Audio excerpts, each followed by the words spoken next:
Weekend w Polsce? O tej porze roku, gdy za oknem chłodno i ponuro? A dlaczego nie? Zaraz się przekonacie, że są takie miejsca, gdzie mimo niesprzyjającej aury jest co robić.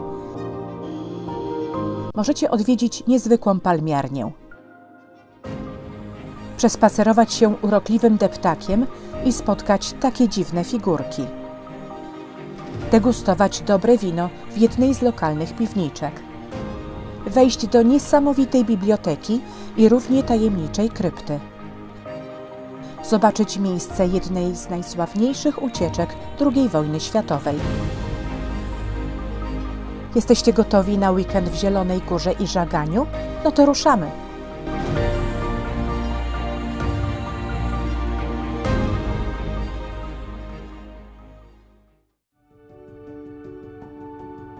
Do Zielonej Góry, stolicy województwa lubuskiego, łatwo jest dotrzeć pociągiem. Warto nawet zarwać noc, aby tu jak najwcześniej dotrzeć i cieszyć się krótkim dniem o tej porze roku. Liczące blisko 140 000 mieszkańców miasto sprawia miłe wrażenie, pomimo niezbyt sprzyjającej pogody. Z dworca warto udać się do centrum miasta pieszo, Aleją Niepodległości. Powstała ona w XIX wieku jako droga łącząca miasto z dworcem i nosiła nazwę Bahnhofstrasse, czyli dworcowa. Wzdłuż tej ulicy od końca XIX wieku zaczęły powstawać najbardziej reprezentacyjne wille przemysłowców i innych zamożnych mieszkańców ówczesnego Grünberga, jak po niemiecku brzmiała do 1945 roku nazwa Zielonej Góry. Dzięki temu, że miasto nie uległo zniszczeniu podczas przejścia frontu, a także, że w czasach PRL-u zrezygnowano z zastąpienia dawnej zabudowy nowymi budynkami, możemy podziwiać piękno ponad 100-letnich domów.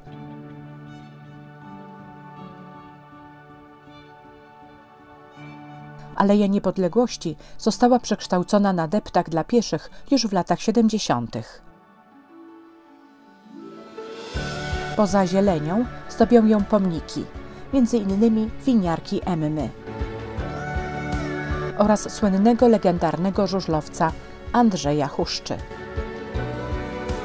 Produkcja wina i sport żużlowy to dwie sfery, z których słynie Zielona Góra. O tej pierwszej specjalizacji przypomina też stojący na drugim krańcu Alei Niepodległości posąg mitycznego boga wina Bachusa.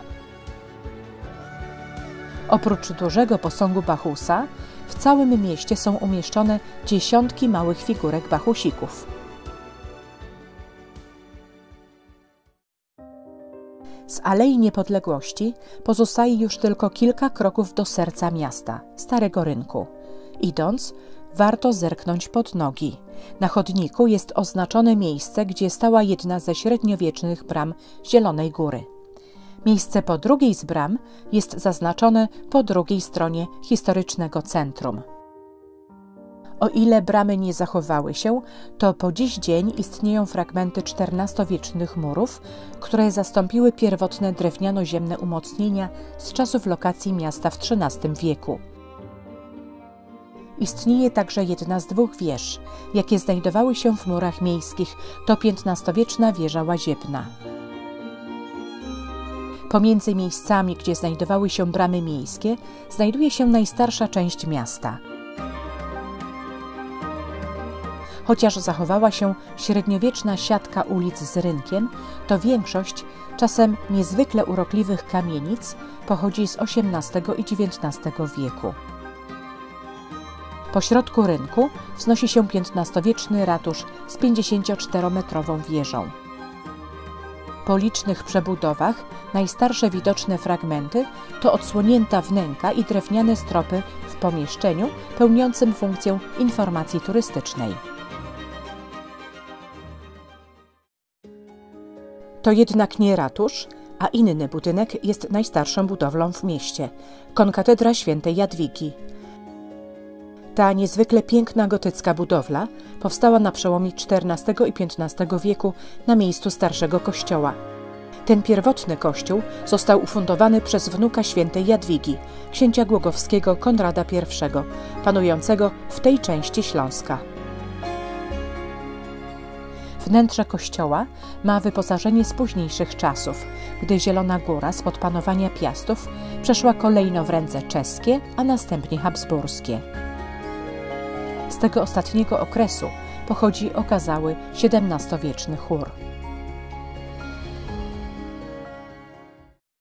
Jest co najmniej jeszcze jeden kościół wart odwiedzenia w mieście.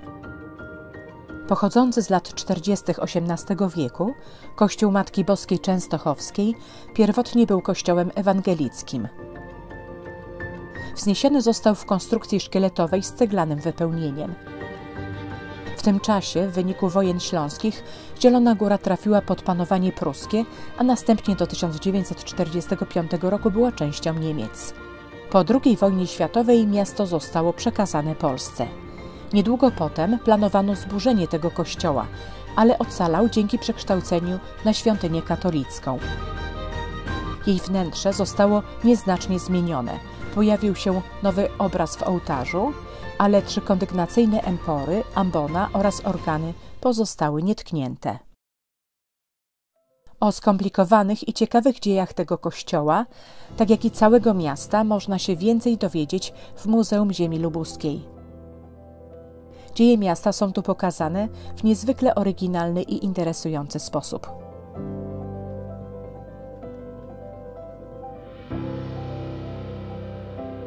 To nie jedyna rzecz warta zobaczenia w tym muzeum. Dla miłośników historii z dreszczykiem jest też wystawa poświęcona torturom i egzekucji prawa w dawnych wiekach.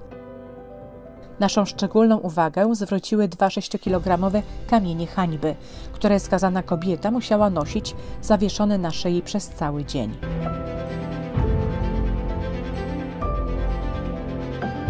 Również miłośnicy sztuki współczesnej powinni odwiedzić to muzeum, gdzie prezentowane są dzieła wielu znanych polskich artystów.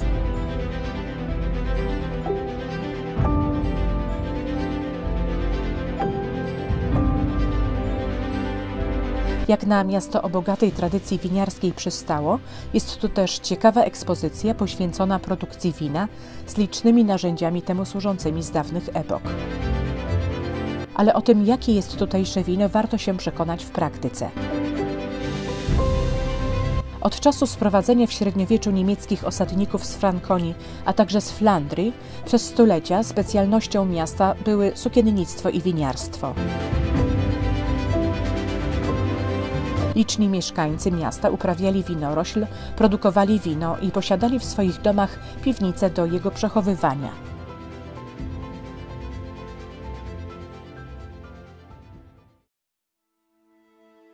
Do dziś wiele z tych piwnic się zachowało i coraz więcej spośród nich jest udostępnianych szczególnie podczas imprez związanych ze świętem wina i przy specjalnych okazjach. Jest jednak jedna piwniczka ogólnie dostępna o każdej porze roku. Znajduje się ona na zboczu wzgórza winnego. W tej współczesnej piwniczce można spróbować różnych rodzajów wina produkowanego w województwie lubuskim, a także się w nie zaopatrzyć. Ponad piwniczką wznosi się XIX-wieczny domek winiarza. Należał on do właściciela największej winiarni i wytwórni szampanów czy wina musującego, Augusta Gemplera. To ostatni z setek domków winiarskich, jakie niegdyś wznosiły się wokół miasta. W latach 50. XX wieku do domku dobudowano palmiarnię. Szybkie tempo wzrostu zasadzonych palm wymusiło dwukrotną rozbudowę palmiarni. Dziś to niezwykle okazały i malowniczy budynek, mieszczący poza palmiarnią kawiarnię oraz restaurację z parkietem tanecznym. Odbywają się tu różne imprezy i na tę okazję palmiarnia jest często iluminowana, stając się jedną z najbardziej malowniczych budowli miasta.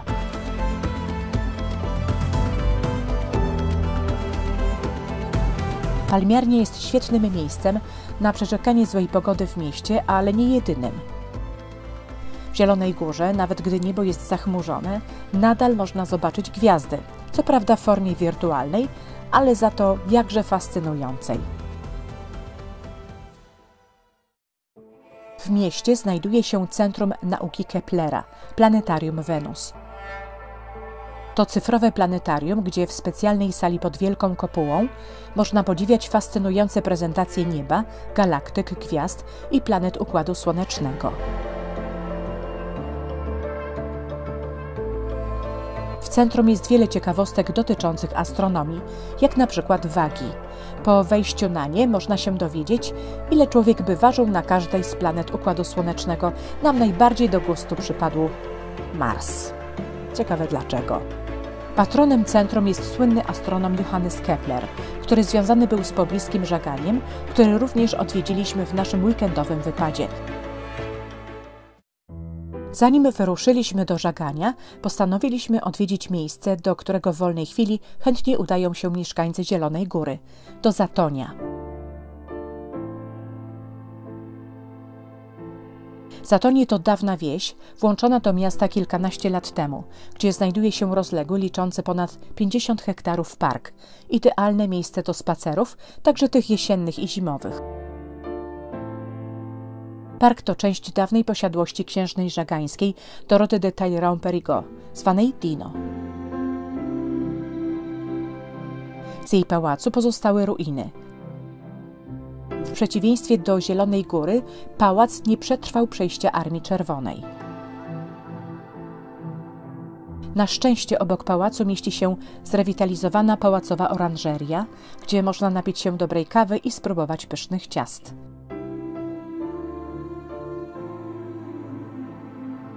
To nie koniec atrakcji Zatonia. Po przejściu kilkuset kroków znajdujemy kartkę z informacją, że jesteśmy zaledwie 100 metrów od PRL-u. Chodzi rzecz jasna o muzeum, a nie podróż w czasie, chociaż zbiory zgromadzone w dawnym budynku gospodarczym i jego otoczeniu sprawiają, że jesteśmy w jakimś wehikule czasu. W prywatnym muzeum państwa Żaków, o uroczej nazwie nawiązującej do słynnego filmu Nie lubię poniedziałku, jest prawie wszystko i prawie wszystko można dotknąć czy wziąć do ręki. A jeśli czegoś brakuje, właściciele chętnie taki przedmiot dołączą do zbiorów. Wizyta w tym niezwykłym muzeum zakończyła nasz pobyt w Zielonej Górze. Czas na drugie miasto, które nas niesamowicie zaciekawiło – Żagań. Żagań jest znacznie mniejszy od Zielonej Góry i liczy niecałe 26 000 mieszkańców. W przeciwieństwie do stolicy województwa lubuskiego, miasto uległo poważnym zniszczeniom pod koniec i po zakończeniu II wojny światowej.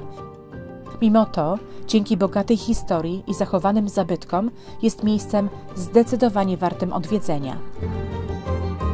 Miasto położone jest nad Bobrem, który jest rzeką graniczną między historycznym Dolnym Śląskiem, gdzie leży Żagań, a Górnymi Łużycami. Pomimo wysokiego stanu wody w czasie ostatniej powodzi, miasto na szczęście właściwie nie ucierpiało. Nad Żaganiem dominuje potężna sylweta najcenniejszego zabytku miasta, dawnego klasztoru augustiańskiego. Był on włączony w mury miejskie powstałe na początku XIV stulecia. Z murów miejskich zachowało się kilka fragmentów z 2 basztami. Nie zachowała się natomiast żadna z 3 bram, chociaż można zobaczyć pomniejszoną replikę jednej z nich, bramy szpitalnej. To w niej miał mieć swoje obserwatorium astronomiczne Johannes Kepler. Słynny uczony, który spędził w Żaganiu ostatnie 2 lata swojego życia, jest upamiętniony w mieście na różne sposoby. Są ulica i szkoła jego imienia, pomnik przy ulicy Warszawskiej, mural na rynku, a także oferowane w jednej z cukierni ciastko Keplerek. Na ciastko będzie jeszcze czas, a tymczasem wróćmy do dawnego klasztoru. Powstał on w XIII wieku jako zamek, który był siedzibą pierwszych władców księstwa żagańskiego, wyodrębnionego w podziale księstwa głogowskiego. Jeszcze w tym samym stuleciu książę Konrad II Garbaty przekazał zamek kanonikom reguły świętego Augustyna, którzy stworzyli tu na przestrzeni wieków okazały kompleks, który poza kościołem i klasztorem składał się z pałacu opata, spichlerza oraz konwiktu, czyli internatu dla uczniów szkoły prowadzonej przez zakonników. Kanonicy zostali zmuszeni przez władze pruskie do opuszczenia Żagania w 1810 roku, a budynki poklasztorne wielokrotnie zmieniały swoje przeznaczenie. Obecnie część z nich jest udostępniona do zwiedzania. Naszą uwagę zwrócił średniowieczny budynek dawnego spichlerza, a także wieża konwiktów, w której w XVIII wieku powstało obserwatorium astronomiczne. Najciekawsze jest jednak wnętrze klasztoru. Jest piękne i zaskakujące. Aby dostać się z klasztornego korytarza na piętro, należy wejść do szafy.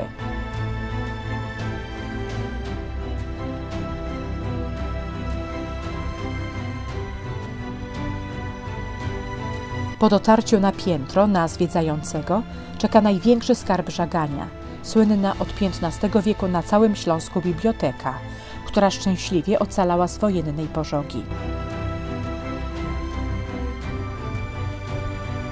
Obecna biblioteka pochodzi z XVIII wieku. Na półkach stoją podzielone tematycznie starodruki, w pomieszczeniu stoją też 2 XVII-wieczne globusy. Bogato zdobione pomieszczenie posiada świetną akustykę dzięki sklepieniu szeptanemu. Wieczorem, gdy za oknem zapada zmrok, biblioteka sprawia bardzo tajemnicze wrażenie i ma klimat przywołujący na myśl słynną bibliotekę z powieści Umberto Eco Imię Róży.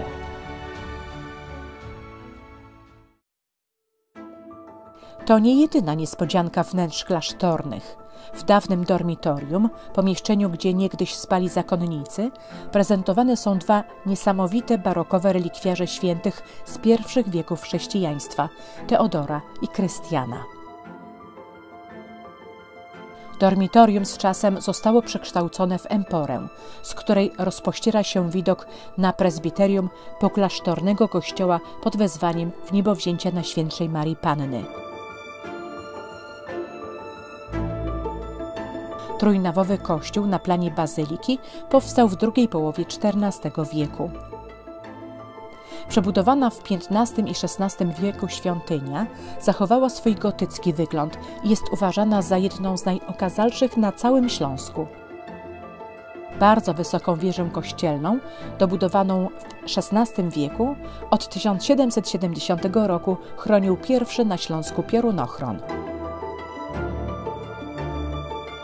We wnętrzu naszą uwagę zwróciły bogate barokowe stalle, organy oraz XVI-wieczny ołtarz Świętej Trójcy. W bocznej kaplicy umieszczony jest sarkofag gotycki jednego z książąt żagańskich, Henryka IV Wiernego. Zarówno on, jak i późniejsi książęta mieli swoją siedzibę w innej części miasta. Z dawnego zamku Piastów do dziś pozostały nieliczne relikty tworzące m.in. podziemia nowej budowli, która powstała ponad średniowiecznym zamkiem, czyli pałacu. Pałac ten zaczął powstawać w pierwszej połowie XVII wieku, kiedy księstwo żagańskie, po przejściu przez ręce władców, którzy nastąpili po wygaśnięciu Piastów, trafiło w ręce dowódcy wojsk cesarskich Habsburgów, Albrechta Wallensteina. To właśnie ten książę sprowadził do Żagania Johannesa Keplera. Obecny wygląd pałac zawdzięcza kolejnym właścicielom. W 1785 roku ostatni książę Kurlandii, czyli dzisiejszych terenów m.in. Łotwy, nie czekał na zajęcie swojego księstwa przez Rosjan, ale im je sprzedał, a za zyskane pieniądze nabył Żagań. Złote czasy dla pałacu nastały w czasach księżnej Dorody de Talleyrand-Périgord, która poślubiła francuskiego arystokratę. Poza rozbudową pałacu i mającego prawie 80 hektarów parku, księżna prowadziła salon, który gościł polityczne i artystyczne elity Europy. Bywali tu Franciszek Liszt i Balzac. Chociaż pałac był do 1945 roku własnością francuskiej rodziny de Talleyrand-Périgord, nie uchroniło go to przed grabieżą i dewastacją po wojnie. Obecnie wewnątrz mieści się Żagański Pałac Kultury. Wnętrza pałacu można zwiedzać, ale ogromne, przeważnie opustoszałe korytarze i wnętrza napawają smutkiem.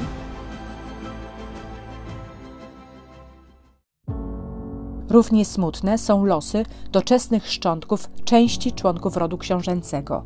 O ile sama księżna Dorota i katoliccy członkowie rodu spoczywają w spokoju w kościele Świętego Krzyża, to miejsce pochówku protestanckich przedstawicieli rodu, w tym księcia Piotra Birona, zostało sprofanowane. Miejsce pochówku znajdowało się w krypcie pod wieżą kościoła ewangelickiego. Kościół ewangelicki został po wojnie rozebrany, zachowana została wieża. W sklepieniu krypty, którą można zwiedzać, zachowała się bogata krata zdobiona postaciami aniołów śmierci. To tędy były opuszczane trumny ze znajdującej się powyżej kaplicy, gdzie umieszczone są epitafia członków rodu niegdyś tu pochowanych. Sama wieża pełni obecnie rolę wieży widokowej. Sam widok z wieży pokazuje ogrom zniszczeń miasta pod koniec wojny. Brakuje licznych budynków, zastąpionych potem klockowatymi blokami z czasów PRL. Jeszcze wyraźniej to widać po zejściu z wieży i spacerze na Żagański rynek. O ile na zamienionej w pieszy deptak ulicy Warszawskiej jest sporo zachowanych domów pomalowanych w żywe kolory, to na samym rynku zachowało się zaledwie kilka urokliwych kamieniczek z XVII i XVIII wieku. Resztę tworzy zabudowa współczesna. Zabudowa śródrynkowa to największa rana zadana zabudowie Żagania. Zachowało się zaledwie kilka budynków i wieża ratuszowa. Reszta to pustka po domach, które można już tylko zobaczyć na starych zdjęciach.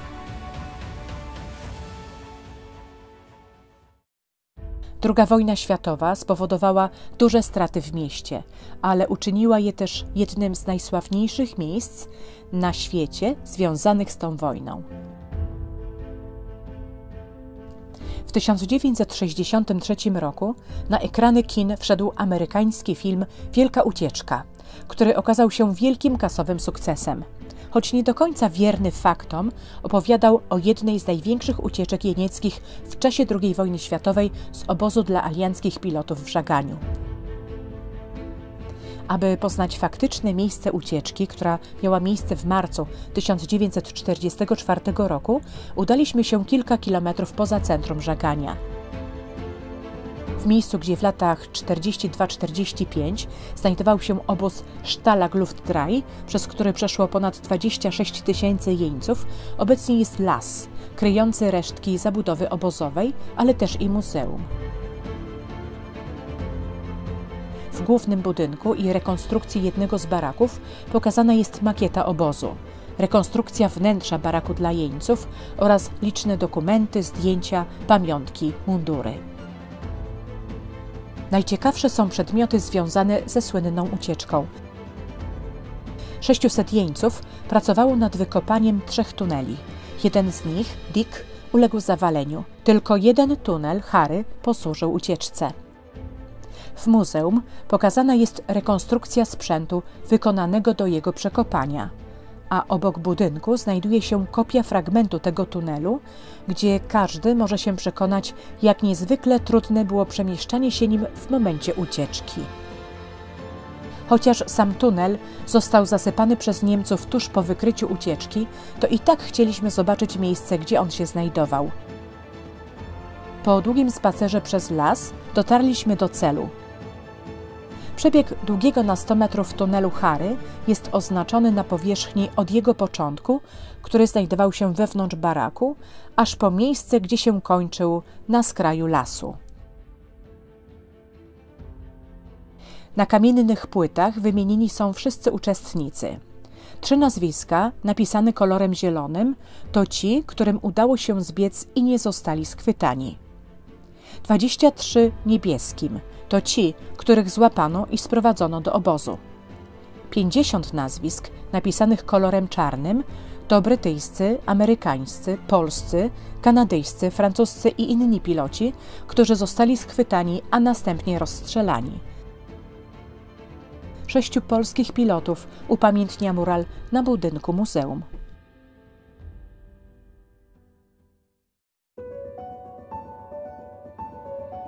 Jeśli chcielibyście na spokojnie zobaczyć wszystkie te miejsca, to przydałyby się 2 weekendy, jeden w Zielonej Górze, a drugi w Żaganiu. My na pewno powrócimy w Lubuskie, by zwiedzić to, na co nie wystarczyło nam czasu tym razem. Zielona Góro i Żaganiu, do zobaczenia. Jeżeli interesują Cię podróże po Polsce z historią w tle, to zasubskrybuj nasz kanał. Możesz również włączyć dzwonek, wtedy będziesz otrzymywać powiadomienia o kolejnych odcinkach. Do następnego razu.